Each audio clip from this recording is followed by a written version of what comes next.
it away and poked it out of bounds and drew the foul. Doncic on top. Brixton in the corner. 12.8 to go. Doncic has the ball. Down by 2. There's the switch. Gobert is out there. Doncic maneuvers for the lead. Got it! Got it! What a shot! Dallas has taken the lead. What is up today, Dallas Mavericks fans, MFFLs? Your Dallas Mavericks defeated the Minnesota Timberwolves last night. Final score, the Mavericks 109, the Minnesota Timberwolves 108. Game 2, we're talking about game 2. This is another road game for the Dallas Mavericks. And the number one thing we have seen multiple times at this point, this is a team that fights. The Dallas Mavericks will not give up. I believe 18-point lead the Minnesota Timberwolves built that thing up to. And yesterday, I believe a 12-point lead for the Minnesota Timberwolves at halftime yesterday. But all game long, as annoyed as I was, let's be very clear, it was not a game that I was happy about with just some of the mistakes that we were making, the mental mistakes, and just I guess you want to say the lack of aggressiveness in the first half. But I felt at no point that the Dallas Mavericks were completely out of this thing, and as long as they chose to chip away and just again, I'm going to say continue to attack. Because the one thing you will say, as talented as the Minnesota Timberwolves are, you talk about starting with Anthony Edwards at 22 years old, Karl Anthony Towns, I believe, 19 years in the league at this point, Rudy Gobert, Defensive Player of the Year. The Dallas Mavericks had to come in here ready because, you know, the Minnesota Timberwolves, in game 1, they felt like they let that one slip away. The Dallas Mavericks are going to have to come in here with attention to detail. And that is the number one thing that got this team back in the mix in the second half. Before we get rolling, I want you guys to go ahead and like, comment, subscribe. Boost those likes on up and let me know down below in the comment section, how well do you think the Mavericks played? Because me personally, I'm going to say in my opinion, I don't think the Mavericks have played a full all-around game yet this series. So having a 2-0 lead, heading back home in game 3 back to Dallas, and not even playing a perfect game yet, that is great to see going forward. Because now all you can do, you have lots to work on, but lots to improve on. But again, you still have that 2-0 lead. And if you're able to come in here with I guess you want to say a solid game plan and just the right mindset in game 3, you're going to be in a great place when it comes to moving on, hopefully, to the first NBA Finals for the Dallas Mavericks in about 12 to 13 years at this point. So the Dallas Mavericks did defeat the Minnesota Timberwolves last night. Final score, Dallas 109, Minnesota 108. Let's talk about it a little bit. Before we get into the obvious, let's start with the role players. Obviously, you can talk about PJ Washington, Derrick Jones Jr. It wasn't high-scoring offensive efforts by those guys. And I'm talking about PJ Washington, I believe, 10 points yesterday. Derrick Jones Jr., 4 points. But they continue to fight and continue to play hard, tough-nosed defense. It's always the hustle plays. That's what I talk about a lot. And then we're talking about a guy like Josh Green off the bench. The numbers weren't gaudy. I believe 5 points, 6 rebounds. But continuing to hustle, continuing to get out in transition, continuing to play, I guess you want to say the 50-50 balls, the 50-50 plays in general. That's what you were getting from the role players. But the number one thing I'm going to say, the Dallas Mavericks that helped lead to victory last night, outside of the obvious that we're going to get into in a second, you're talking about the big men, the 2 big men on this team. Look at a guy like Daniel Gafford, I believe. Was it 16 points, I believe? We're talking about, I guess you want to say in the mindset of, when you're looking at what Daniel Gafford is going to bring, obviously, he's the older veteran, and I'm going to say veteran in the mindset that we have a Derek Lively at, 20 years old, a rookie. But again, when you're seeing just that two-headed monster that combination is, a guy like Daniel Gafford yesterday, big play after big play down low, and I'm going to say this is probably the best game he's played in a little while because obviously, I'm going to say up and down, we're talking about throughout the Clippers series, throughout the Thunder series, and now the Minnesota Timberwolves, you've seen a little bit up and down play. I'm not going to say it's been terrible or anything, but you haven't seen Daniel Gafford impose his will as consistently as we had hoped going into this postseason. But yesterday, I'm going to give him lots of credit for the effort that he put forward last night. Especially one of these long plays, Luka Doncic, of course, we've become very accustomed to these long down court passes. And I hear it a little bit. You're talking about maybe it was a little push off, but Daniel Gafford makes the catch deep down the court, ends up putting it up, falling to the ground. No and one bucket, but it was a great momentum play and kind of just showed what we were able to get from a guy like Daniel Gafford. Also, let's be very clear. 5 blocks. Gafford gave us 5 blocks yesterday. When you're watching the Minnesota Timberwolves, again, this is a game that I'm going to say pretty much a must-need must-win for the Minnesota Timberwolves in Game 2 because, again, you did let that slip away, and now you've lost home court. The last thing the Minnesota Timberwolves want to get out here and do is give up Game 2 because now home court's completely over. You have got to go to Dallas and now put yourself in a position where you have to go to Dallas and try to even this thing back up. Daniel Gafford played a great role in that. Just a low, I guess you want to say just a low low post presence and an interior defense. 5 blocks again. That was just an imposing effort, and you saw, especially when you're playing against a guy, I guess you want to say opposite of a guy like Rudy Gobert on the other side of the court. You're going to have to be able to show your effort and show your value, and Daniel Gafford did just that. Then we can get into Derek Lively yesterday. I believe it was 16 points, 14 points, 9 rebounds.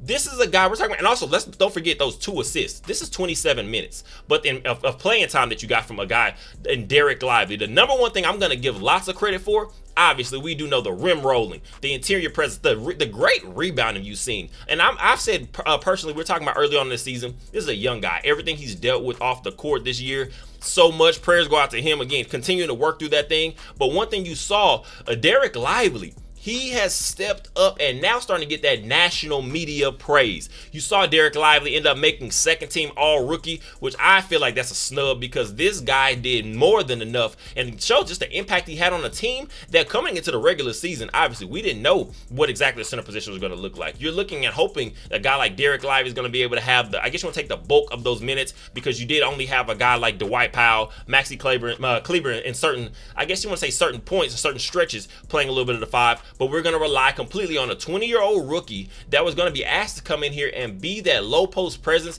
and that dominant force for us. And what we saw is he continued to develop throughout the entire season as it continued to roll on and go on. And you're seeing a guy like Derek Lively. What you're seeing better, what he's much better is, I'm going to say, he's better with his hands, better with positioning. I guess you want to say that first couple weeks of the season, the first month or so, you saw foul trouble a little bit because you're trying to learn the game, you're trying to figure out how exactly you're able to kind of, I guess you want to say, show your impact without getting into foul trouble. And one thing you've seen, last night, you saw Derek Lively playing 27 minutes, like I said. He's in that closing lineup. That speaks wonders when I'm going to say Jason Kidd is showing he has lots of trust in this young rookie. And to me personally, going into year 2, year 3, year 4, I'm staying in the moment. But talking about in the future for a guy like Derek Lively, the sky is the limit. He's going to continue to improve. He's going to get stronger. And I feel like this is a guy, if he unlocks an offensive game, even something as simple as a low post hook shot. We're talking about just a low mid, I just want to say inside the free throw line, a mid-range jumper. These are things I can see Derek Lively develop going forward.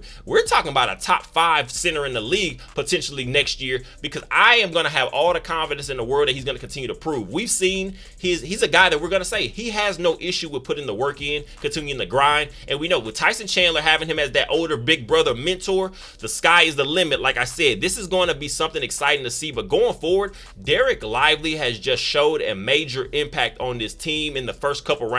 In the first few rounds, now we're talking about in the Western Conference Finals, helping lead to that 2-0 lead for the Dallas Mavericks. We're going to continue to get better, and hopefully he's going to continue to rise to the occasion, but I have nothing but the utmost confidence in what he's going to bring to this team going forward. Another one of those unsung heroes that might not get, I'm going to say, a lot of national praise today.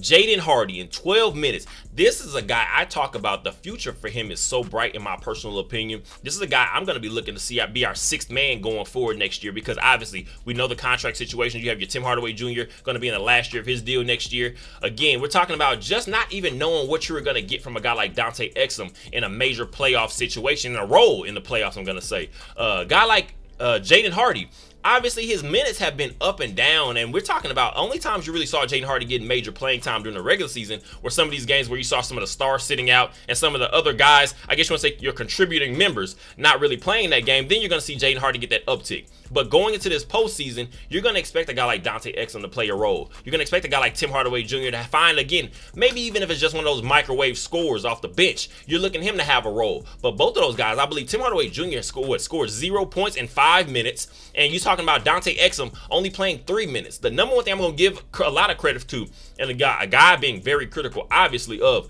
Jason Kidd, giving Jaden Hardy the keys and letting him roll and letting him ride. And there was a stretch early in this game where the Minnesota Timberwolves were starting to find some footing, and the Mavericks had, I guess you want to say your star players, where Luka Doncic, Kyrie Irving hadn't really started rolling yet. Jaden Hardy, I believe, we're talking about an 8 points in 12 minutes, 8 points, but he has a nice steal, and he has an assist. We're talking about just the playmaking ability he he's shown. I believe, 3 of 7 on field goals, but 2 of 3 behind the three-point line. I saw confidence in this kid, and this is a guy I'm going to say going forward. Once again, he's going to be a major player. He already talks about Kyrie Irving pretty much being his mentor and working closely with him. If we can continue to develop a Jaden Hardy, we are going to really go places, because we're talking about the youth. The number one thing you don't hear much about the Dallas Mavericks, you take away Kyrie Irving, I believe this team's average age is about 24, 25 years old. And even when adding in Kyrie Irving into that mix, this team is a very young squad. You have guys like a Daniel Gafford. You have a PJ Washington sitting at 25 years old. Luka Doncic obviously at 25 years old. But some of these young guys I'm going to see going forward. A Jaden Hardy potential. You're talking about an Omax Prosper. A prospect I'm going to say is going to have much more of a bigger role, a solidified role next season. That's what I'm expecting, at least as of right now. And a Derek Lively guy I just talked about. We're going to have some things to be able to move going forward, because we do have some young pieces when you're adding into the superstar talents of a Luka Doncic, a Kyrie Irving, that ability that he does have. We are going to have some, I guess, want to have some momentum going to the offseason. But right now, staying in this moment, Jason Kidd allowing Jaden Hardy to get that experience, be able to show that he is a contributing member of this team and a key role player on this team going forward. I cannot wait to see what comes next, because again, when you're able to unlock other aspects of this team and not just rely mainly on your superstar players, that's when you're able to actually make some, I guess I want to say, achieve some of these goals where we know the Dallas Mavericks has set forward throughout the entire offseason. We're talking about preseason, earlier regular season. Again, just get Jaden Hardy as much playing time as you can right now, and because I believe in the future, we're going to see him really break out. In about 38, 39 minutes, you saw Kyrie Irving with 20 points, I believe 6 assists, 4 rebounds, 7 of 16 on field goals. We're talking about 4 of 7 from the three-point line, I believe it was, and some major late fourth quarter three-pointers we saw from a guy like Kyrie Irving. But then throwing in the fact it helped lead the playmaking ability that he showed yesterday, and obviously adding in the combination of Luka Doncic as well, helping lead Daniel Gafford going 8 of 10 on field goals. Derek Lively 6 of 6. Just again, the playmaking and the breakdown ability that Kyrie Irving has. To me, it was a mixed bag of results, because when you're talking about Kyrie Irving, we saw in game 1, he came out aggressive. He said he was trying to set the tone for his young guys, because outside of he and Luka Doncic, you hadn't had really any major playoff contributors talking about a team making it to the Western Conference, because obviously you're talking about a Tim Hardaway Jr. He was injured a couple years ago when we're making that Western Conference Finals run, but Kyrie Irving, Kyrie Irving, Luka Doncic, these are two guys when you're looking at and saying what they're going to bring, is just that fear factor. And Kyrie Irving, when you're looking at, obviously, I'm going to say a mixed bag of results. The number one thing you see from Kyrie Irving, obviously, a 90% free throw shooter. This is a guy very consistent. You don't worry about him. He had some major free throw misses, and the rest of the team, we're talking about the coaching staff, everybody kind of jokes about it after the game, because it didn't, I guess you want to say, way into the final results, obviously. But you know, Kyrie Irving, I guess you want to say the hard worker that he is. You know, he's very mental, so he's going to put a lot of pressure on himself. He's going to critique himself. But one thing you saw, no matter the misses, the makes, you saw he continued to be aggressive when he knew it was crunch time. And we're talking about that third quarter, that fourth quarter. Now, again, the Dallas Mavericks are having to get themselves back in the mix, because you're down 12, and the biggest deficit to yourself was 18 points. So you needed Kyrie Irving, Luka Doncic to continue to be aggressive to help get this team back in the mix. And Kyrie Irving did not let us down in the mix. I'm going to say 2 bad late free throws in the fourth quarter, just missed back to back. It was one of those moments where you're watching the game as a fan and you're just very shocked. I'm going to say use the word shocked, and not even surprised. I was shocked to see Kyrie Irving miss 2 free throws, especially back to back, especially in crunch time. But what did he do right after that? Comes down and knocks down a big 3, I believe helps cut the lead back down to 2, keeps the game engaged, and you know what came after that. We're going to get into it in a quick second. But Kyrie Irving, just that veteran presence that he does have. And I'm going to say going into game 3, obviously, this is now a game where you're looking and saying, Kyrie Irving, come in with that aggressive mentality you had in game 1, because now you're going to be in front of your home crowd. Now you're going to be around, I guess you want to say, familiar faces, familiar environment, especially we know you're getting all the support when you're at home, because a lot of times the biggest difference in the home games, road games, are your role players feeling more comfortable. Kyrie Irving is going to come out here aggressive in game 3. I truly believe that, and try to make up for some of those late game blunders. But one thing you did say, like I said, Kyrie Irving still continued to be aggressive, knocking down some big jumpers, some big 3-pointers late in that game, helping lead to this victory. you can't ask for much more, especially, like I said, just having that veteran presence, that leadership, and that big brother mentality that he's shown throughout, especially a lot of these younger guys, especially we're talking about with the relationship you've seen that he's built with the Luka Doncic. It's just going to be great to continue to build that chemistry, continue to see where it can take us, and see if we can actually go into Game 3 with the same momentum, and maybe even more so, because now you now have a 2-0 series lead against the 3rd seed Minnesota Timberwolves. Again, we're talking about a 56-win team, the #1 defense, rated defense throughout the entirety of the season. So we're not talking about a small sample size. The Minnesota Timberwolves are very talented, but you're gonna have to be able to come and bring it to a guy like Kyrie Irving and ask him to just continue to be that, I just want that speaking leadership voice that we have needed. Because again, one thing you have seen, especially over this last season, this last regular season, I'm gonna say even since he got here last year, the positive mentality, even though we did not have the best season last year, obviously, missing the play-in altogether, regardless if you call it tanking or whatever it was, you're talking about Kyrie Irving, just the presence that he's brought to this locker room, to this team in general, and you've seen the maturity that has helped bring a guy like Luka Doncic. I can't wait to see what comes next. The man of the night, the man of the day, the man of the hour, whatever you want to call it, the man of the postseason up to this point, Luka Doncic.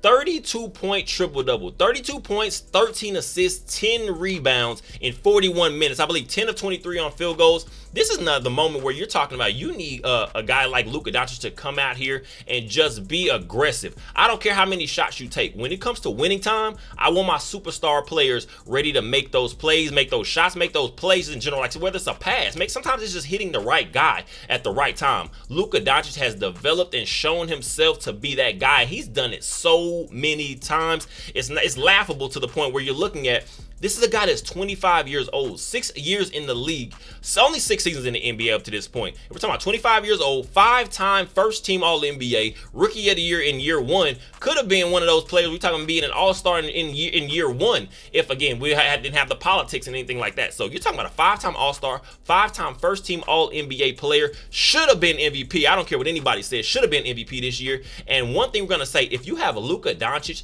continuing to push on and continuing, again, to take every little thing, and one thing you've seen from the greatest players in the game, whether it's the Kobe's, whether it's the Michael Jordans, whatever, you look at these guys, they use every bit of everything that they can as momentum, as motivation, whether it's a crowd or whether it's another player talking noise. You see Luka Doncic bottles that stuff up and he uses it to his benefit and to the Dallas Mavericks benefit, obviously. Like I said, a 32-point triple-double, I believe the 5th triple-double for him in the postseason. 3 triple-doubles, in the last 4 games, I think, something like that. We're talking about a guy that was 5 of 11 from the three-point line. You've seen those numbers, those shooting numbers kind of waver, but I say in the postseason, I don't care about statistics, excuse me. I'll say, I care about getting wins. I care about your #1 player showing that he is that guy and showing he is arguably the best player in the entire league and in the entire world. Luka Doncic is just that. You're going to talk about that third quarter stretch I'm talking about. The Dallas Mavericks having to stay engaged, having to get themselves back in the mix because, again, you had not played your best ball. There were a lot of just mental errors, I'm going to say. That's, to me, the biggest thing was a lot of mental lapses. And obviously, you're going to have to take those couple punches because let's be very clear. We're talking about the Minnesota Timberwolves. This is a very good team. An 0-2 deficit doesn't mean anything to me. I'm going to say in the grand scheme, we had all the excitement. We were excited last night, but you're going to play against a team that has so many multiple defenders. You're talking about a guy like Jaden McDaniels. You're talking about an Anthony Edwards at certain points. They have some very capable defenders and other guys off the Alexander off the bench. You have some guys that can give you a few different looks defensively, especially we're talking about the low post presence that you have in a Rudy Gobert. You're going to have to look and focus on different looks. And Luka Doncic, there are not many things he hasn't seen, many schemes, concepts in general. And one thing you've seen from a guy like Luka Doncic, he will continue to take that last shot and have no fear doing it. But I'm going to talk about that third quarter. Like I said, once again, it seemed like for a stretch, and especially in the third, Luka Doncic was either scoring himself or he was getting other guys involved and just opening up and creating other looks for some of the other guys. Now, I feel like we're going to have a much better showing, hopefully, and fingers crossed, from the role players going forward, and especially going into Game 3. But Luka Doncic did what we needed him to do. In that fourth quarter, ironically, the only shot he made in the fourth quarter, the only bucket, is the game-winning shot over Rudy Gobert, the three-point shot. And one thing is funny because when you're watching the game, if you've seen Luka Doncic, and we're not talking about casually where you're box score watching or just looking at highlights, when you're watching the games and control that he has, we've seen Luka Doncic be doing this since his rookie year, coming at that step-back dribble, the pick-and-roll switch, and as soon as a big man is on him, his eyes will light up because he knows this is a disadvantage disadvantage for this guy, and I feel like I can take advantage of it. We can go back to the Utah Jazz series a couple seasons ago, and just the concept, just the times that we've seen a Rudy Gobert versus a Luka Doncic. Luka Doncic will hunt out Rudy Gobert and take full advantage of his defensive, I'm going to say, the lack of capabilities. Obviously, we know the rim protector he is, and when you're having a guy that's at that low post presence, sometimes you do want to get him out in space if you can and see if he can keep that same, keep that same consistency, you'll be saying. But last night, Luka Doncic with the biggest shot of his career up to this point, because in talking about Western Conference Finals, it helped bring your team a 2-0 lead. Luka Doncic with the dribble, the switch, and Jaden McDaniels has to take over and go guard a guy like Derek Lively, who's easily going to have a basket, a cut to the rim, and Luka Doncic, you know, is probably going to find him. And when you're talking about what the looks and just the gravity that a guy like Luka Doncic brings, you have to worry about every little misstep. So a guy like Jaden McDaniels, I'm sure he wanted to go up, continue to just fight through that pick and get back himself into that one-on-one coverage with a guy like Luka Doncic. But he has to take on a guy like Derek Lively, who's going to have a look at the basket, which I'm sure you're looking at and you're going to say, would you rather give up a chance to just be able to tie the game with a 2-point bucket or give potentially a good look to Luka Doncic? We saw Luka Doncic did not waste any time. As soon as the pick was made, we see Derek Lively cut into the basket. Jaden McDaniels slips off onto Derek Lively, and now it's Rudy Gobert, Luka Doncic one-on-one. And I'm taking my chances with that matchup as many times as I can. And you saw Luka Doncic, the number one thing is you have to be very fearful, and you can kind of see a guy like Rudy Gobert, but we've seen him do it to everybody. I don't care if it's a Paul George, a Kawhi Leonard, whoever it is. We've seen Luka Doncic do it to many very capable defenders in this league in his early career. Rudy Gobert one-on-one, that's not where he wants to be. So you see him dancing around very quickly. As soon as you see Luka Doncic with the quick hesitation move, the dribbles, and you know, I feel it all. I felt it myself. The step back three has to be coming. Luka Doncic let that thing fly with nothing but confidence. He knocks it down, and he lets Rudy Gobert know. He lets the Minnesota Timberwolves fan base know, this is what I do. I am here. This is our moment, and we're going to take full advantage of it. So I'm going to say, Luka Doncic, again, this is my MVP, should have been the MVP of this league. This is a guy where you're going to hear a guy like Stephen A. Smith. We don't have to get into it at all, but you hear the nonsense yesterday. He votes for Luka Doncic's first team All-NBA, but then he comes out and says maybe he thought maybe a guy like Jalen Brunson, he should have given the vote, the first team All-NBA vote to a guy like Jalen Brunson. As much as we love Jalen Brunson, and I still have respect for him. We know exactly what he brought to the Dallas Mavericks his time here.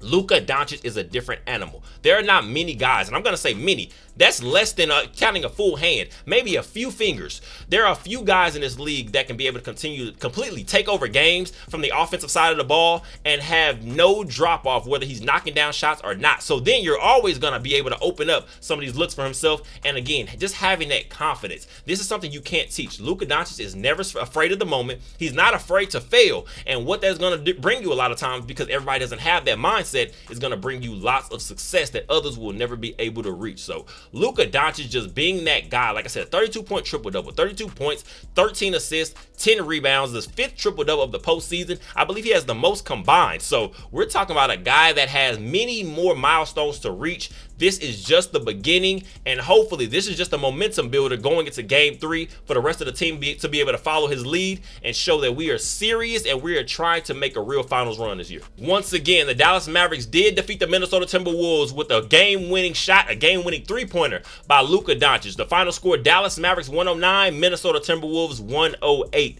Game 3 will be Sunday, I believe 7 p.m. Central Time at the AAC back in Dallas. So the Dallas Mavericks are going to have 2 games to be able to try to close this thing out. Hopefully they come in ready. Hopefully they come in focused. I feel like this is now the moment where we're going to be able to test the mental toughness and the mental focus of a team that has contender, I'm going to say national, I'm going to say completely just contending goals of actually winning a championship this year. Especially that would be just something, a sight to see, because again, some of the changes that we were made late, I'm going to say past even mid-season, the trade deadline, bringing in a PJ Washington, bringing in a guy like Daniel Gafford, and also to me, bringing in Derrick Jones Jr. late. A lot of people forget that. Derrick Jones Jr. was one of the latest offseason acquisitions, and it was looked at as a move. Okay, this is a very athletic guy. We know he's a dunker. He's a former dunk contest winner in Derrick Jones Jr. This is a guy with athletic ability, but what we've seen be able to be unlocked, I'm going to give Jason Kidd lots of credit. Nico Harrison gets lots of credit, and just that ownership conglomerate, because one thing, it's always going to be a group effort when it comes from the front office down to the players themselves.